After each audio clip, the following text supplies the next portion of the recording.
At some point in our lives, unfortunately, we'll all probably end up in a hospital's emergency department.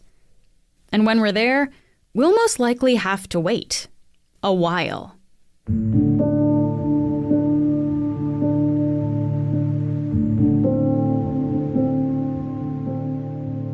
Sometimes this might just be an inconvenience, but sometimes these long waits in the ER could have serious consequences on our health.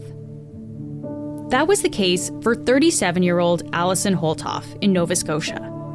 Her family launched a lawsuit after she died on December 31st, 2022, from complications of a splenic artery aneurysm, according to court documents. She had been waiting in the ER for 7 hours. Dying in the ER may be an extreme example, but how common are these nightmare wait times that we hear so much about? And what does the data actually tell us about how long we're waiting? Globe reporter Tu Thanh Ha spent several months trying to compile an accurate, data-driven picture of ER wait times in Canada. Today, he's on the show to share what he found. I'm Menaka Raman-Wilms, and this is The Decibel from the Globe and Mail.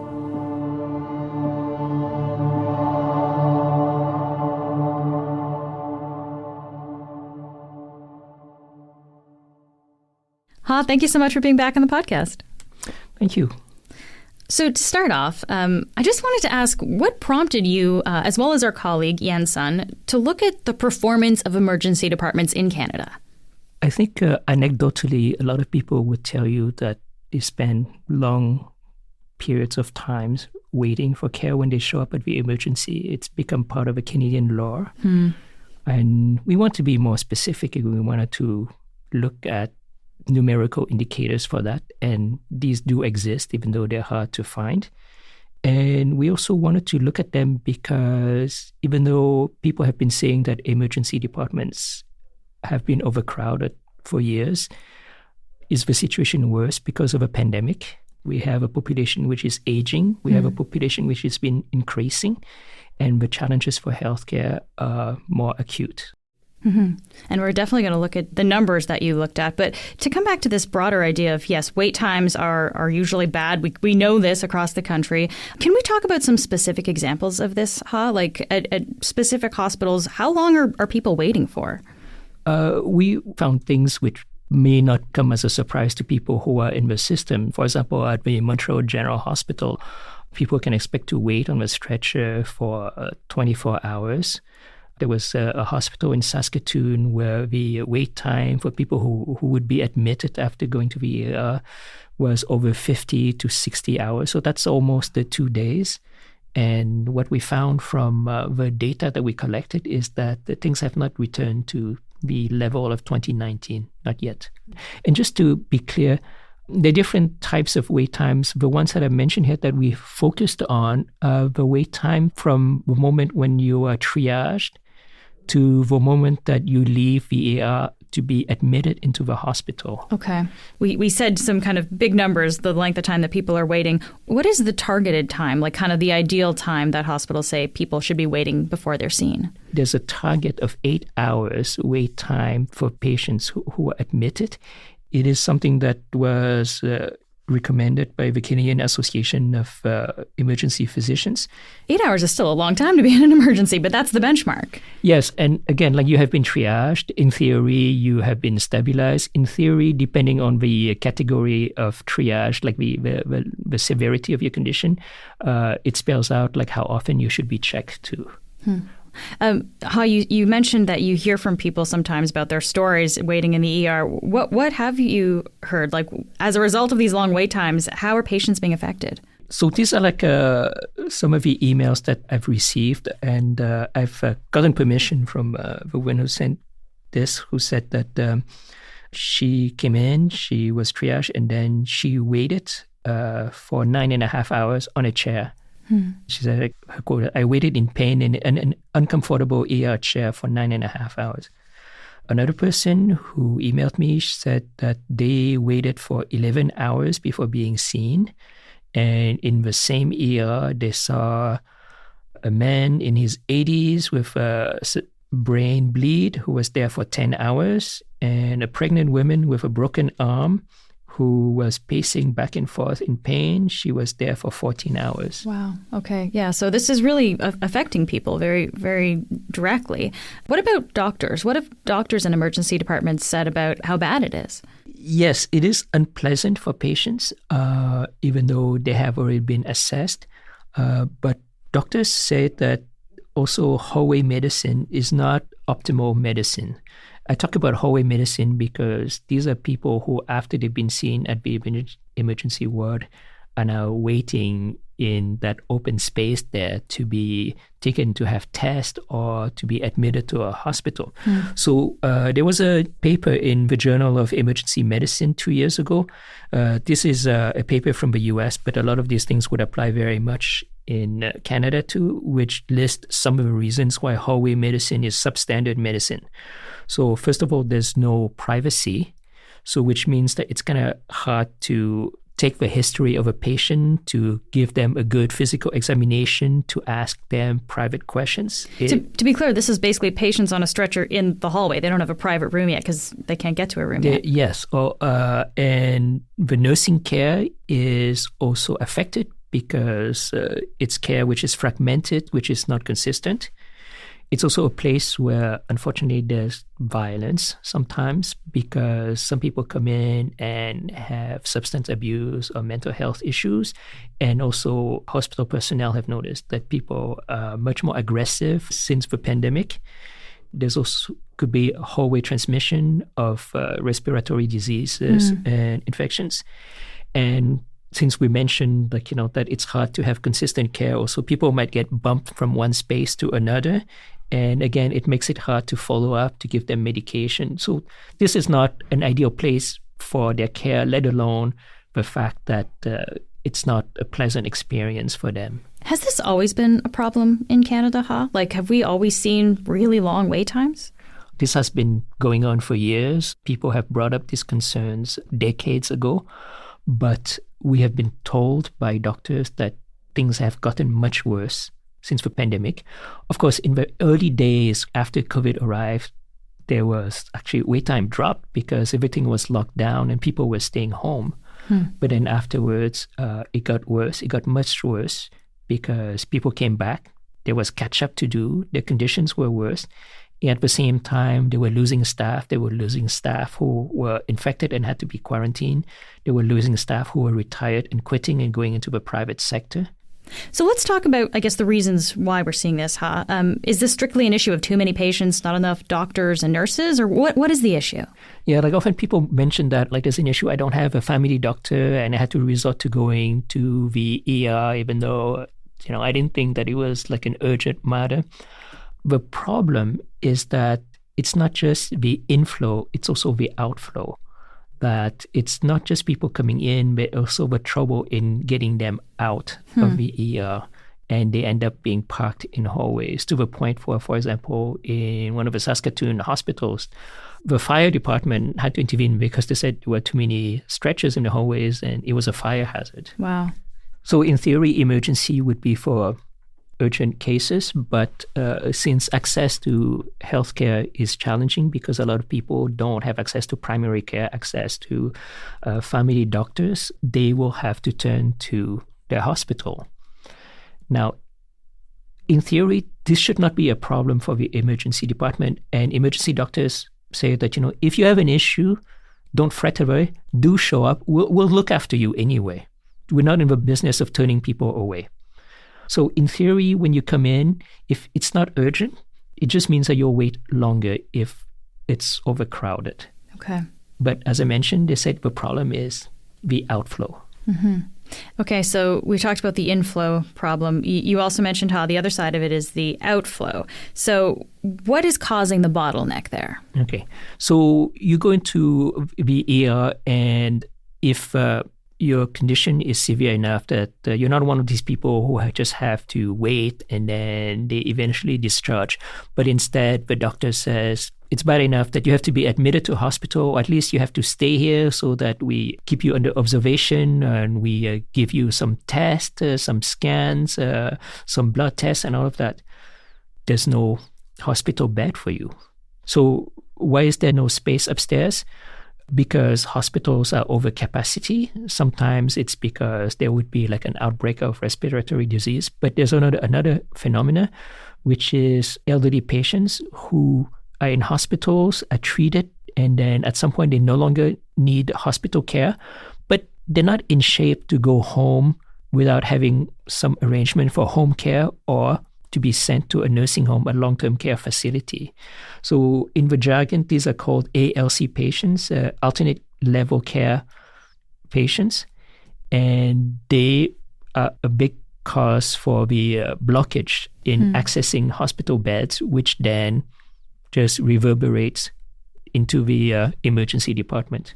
It's really interesting when you're saying all this, how we can really start to see how these different parts of the healthcare system are interconnected and how an issue in one part really affects all the others as well. Yes, from primary care, your family doctor, to the ER, to the patient bed inside the hospital, to the nursing home.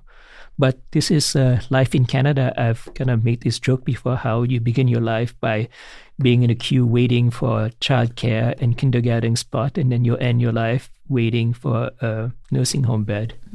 And it's inherent to public healthcare in that there's a finite amount of resources and an ever-expanding number of patients. So there will be rationing, there will be queues, and there will be wait time. And so the question is, how do you manage those wait time? How do you minimize, optimize those wait times? And for that, you need to measure them. You need to have metrics. We'll be back in a moment.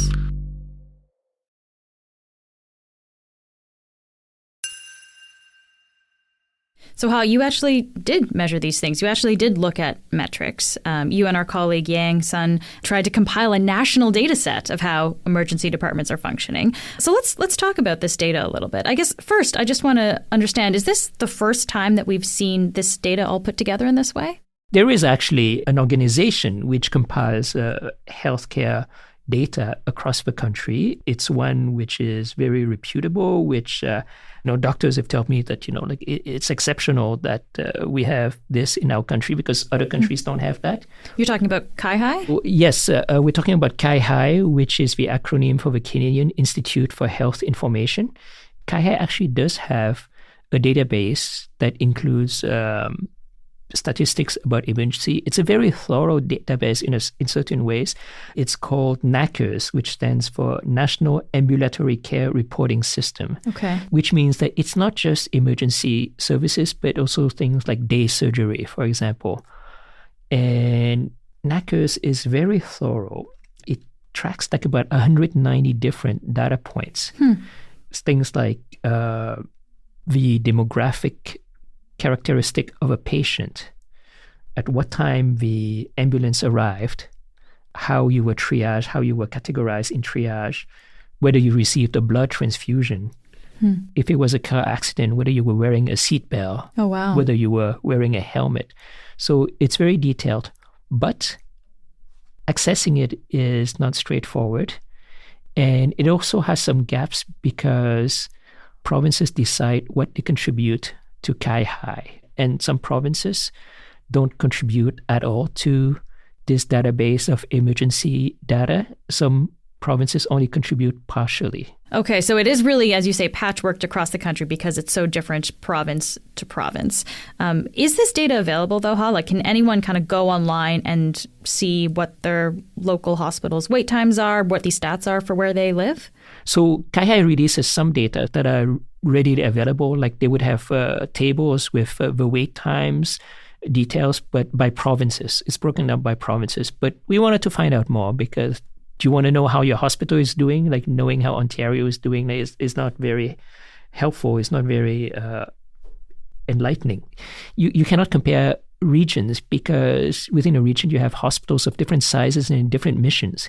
So a small hospital in a rural area is different from a teaching hospital, university hospital. Okay, so from what I understand from what you're saying here, Ha, it's hard to kind of get a complete picture of this because it's so specific province to province, hospital to hospital. I know that you and Yang actually tried to fill in some of the gaps that you found with this data. What challenges did you run into, though, when you were actually trying to get this data? Yeah, so we asked Kai-Hai, can we get a breakdown by hospital? Then Kai-Hai pointed us to one of their online portal. It's something called the Your Health System. And I would encourage people to look it up because it's actually quite interesting.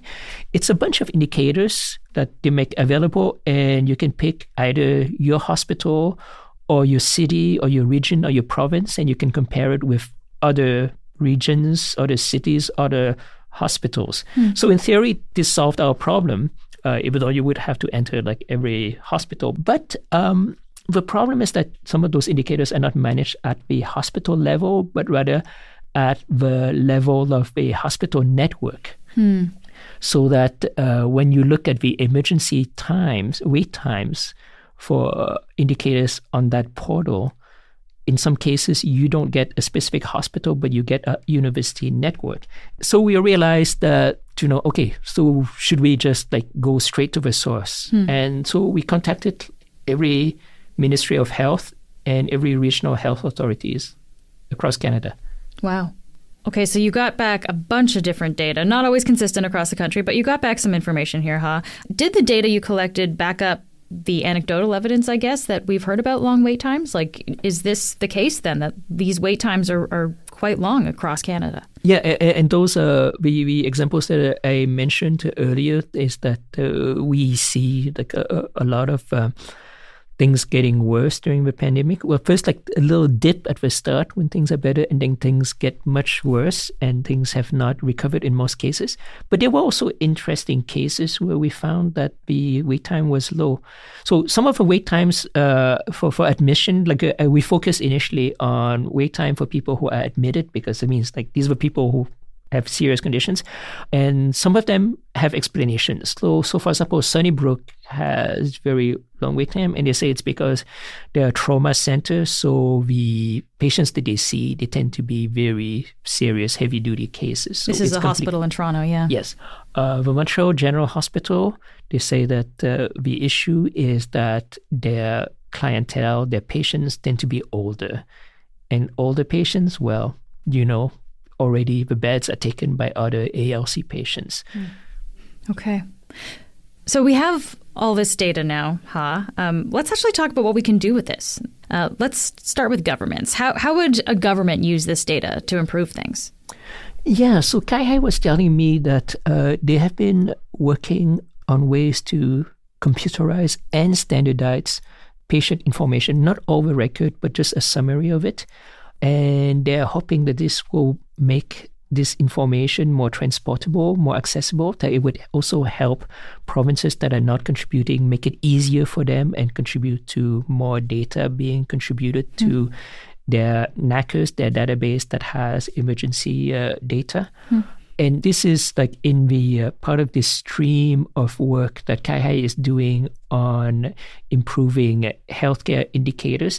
This stems in part from the announcement last year by Prime Minister Trudeau of billions of dollars in additional funding, and has happened in the past with the federal government. Sometimes like they give money, but they want to tie it with performance indicators to make sure that there's accountability.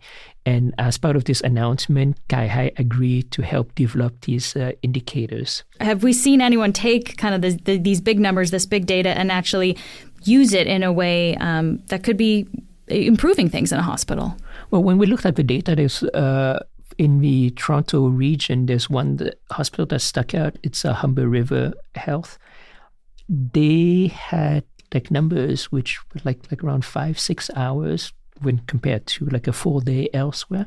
So it struck us, and because it's not a small ER, like actually they get like quite like a lot of inflow, and it's intriguing. So they tell me that like there are two things they've been doing with data.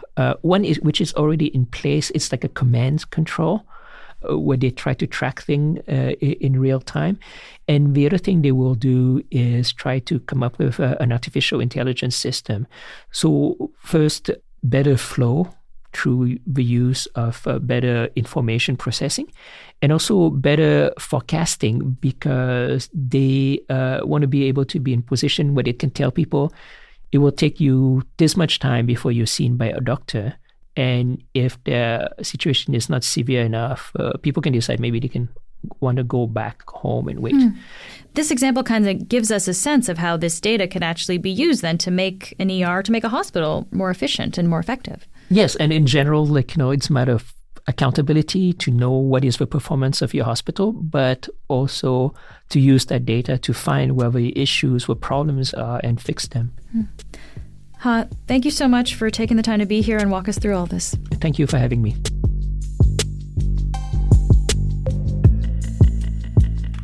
That's it for today. I'm Menaka Raman-Wilms. This episode was edited and mixed by Kevin Sexton. Our producers are Madeline White, Michal Stein, and Ali Graham. David Crosby edits the show. Adrian Chung is our senior producer, and Matt Frainer is our managing editor. Thanks so much for listening, and I'll talk to you soon.